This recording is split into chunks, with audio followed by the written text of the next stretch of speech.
क्या ऑब्जेक्शन है कांग्रेस को? देखिए, ये जनसंख्या नियंत्रण को लेकर के केंद्र की सरकार, चाहे वो कांग्रेस की रही, चाहे भारतीय जनता पार्टी की एनडीए की रही, चाहे यूपीए की रही, हमेशा से पॉपुलेशन कम करने की जो पॉलिसी रही है वो आज भी है, पहले भी थी।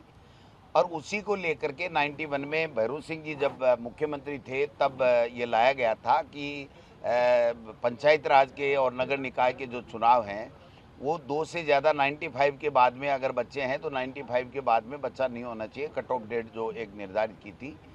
मैं समझता हूँ कि उसका उद्देश्य उस वक्त भी यही था और आज भी वो प्रासंगिक है कि जनसंख्या नियंत्रण कम हो और जो पॉपुलेशन बढ़ रही है उसके कारण से जो शिक्षा, स्वास्थ्य, अन्य इंफ्रास्ट्रक्चर, संसाधन, ये जो पॉपुलेशन के हिसाब से कम पड़ रहे हैं और पॉपुलेशन का बोझ उसके ऊपर ज़्यादा पड़ रहा है। आज सरकार ने मनमर्जी से राजनीतिक कारणों से केवल वोट बैंक को साधने के लिए ये कानून वापस लिया है उन्होंने, 2 बच्चों का राइडर ख़त्म किया है।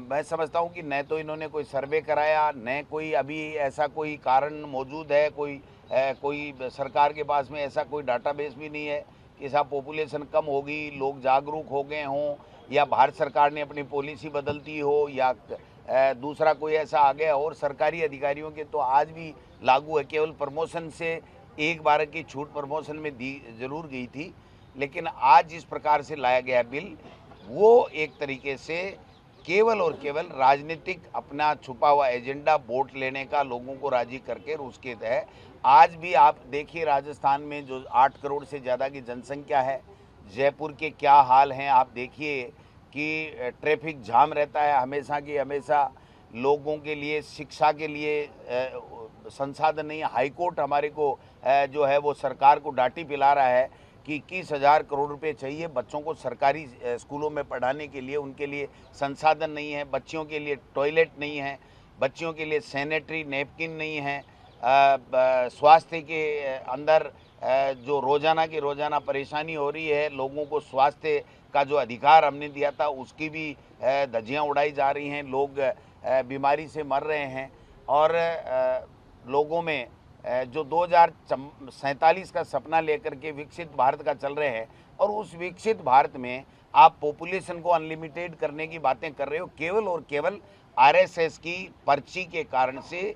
जो कानपुर से पर्ची चली नागपुर से, और नागपुर की पर्ची दिल्ली होते हुए यहाँ आई, इसलिए उन्होंने आरएसएस को राजी करने के लिए सरकार ने ये जो बिल 2 बच्चों की बाध्यता है उसको, कानून को समाप्त किया है।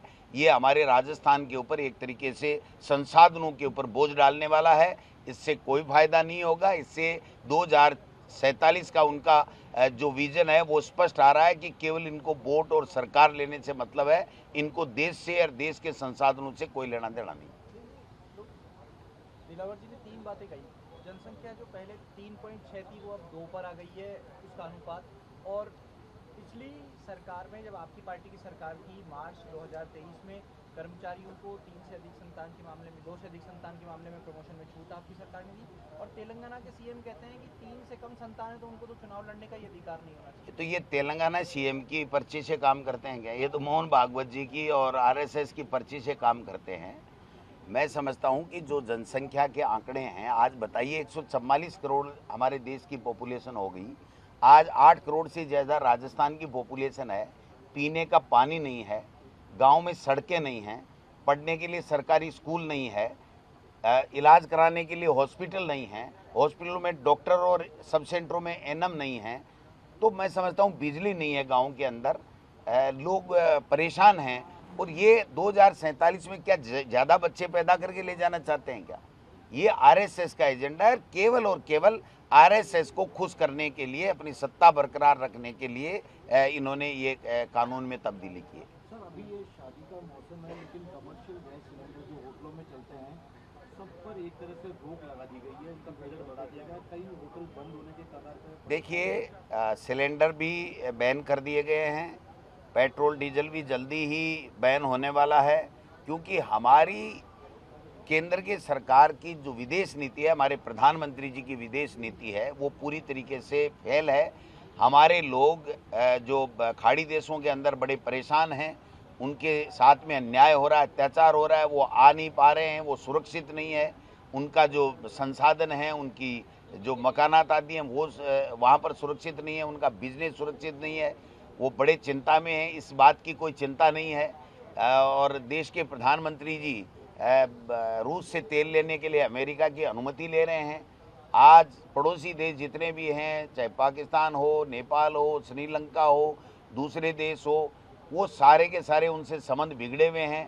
तो ऐसे में आज हमारे देश के प्रधानमंत्री इजराइल के ईरान के जो सुप्रीमो हैं, उनकी हत्या के 7 दिन बाद में तो शोक प्रकट कर रहे हैं।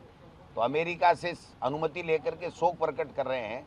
ऐसे देश के प्रधान लोकसभा के अंदर चर्चा करने के लिए नोटिस दिया था, चर्चा से ही भाग गए। वो चर्चा ही नहीं कराना चाहते। अगर वो चर्चा कराएंगे लोकसभा में तो एक्सपोज हो जाएंगे कि हमारी कोई पॉलिसी नहीं है, हम डरे हुए लोग हैं। चाहे वो एप्स्टीन फाइल से डरे हुए हों, चाहे ट्रंप से डरे हुए हों, लेकिन हिंदुस्तान एक ऐसा देश है जिसमें 144 करोड़ की हमारी पॉपुलेशन, हम लोग कभी किसी देश से नहीं डरे। आज डर करके अगर हम हमारा समय व्यतीत कर रहे हैं, और आप सिलेंडर नहीं, आप देखना अगर थोड़े दिन बाद ऑपरेशन सिंदूर किस तरीके से रुका था, आप बताइए। अमेरिका ने, राष्ट्रपति ने 24 बार कह दिया हमने रोका था और हमने धमकाया था कि टैरिफ लगाएंगे, और आइए कुछ भी नहीं बोल पा रहे हैं। तो नए देश में विपक्षी लोगों का सामना कर पा रहे हैं, नए देश की विदेश नीति हमारे पड़ोसी देशों से संबंध ठीक नहीं कर पा रहे हैं, न महंगाई रोक पा रहे हैं। ये तो जनसंख्या रुक रही थी कानूनों से, उसको भी खत्म कर रहे हैं। ये कुछ नहीं, अडानी से पूछेंगे कि भाई मेरे को खेजड़ी काटनी है, आपको ऐसा कानून नहीं लाना है जिससे मेरे यहाँ प्रतिबंध लग जाए।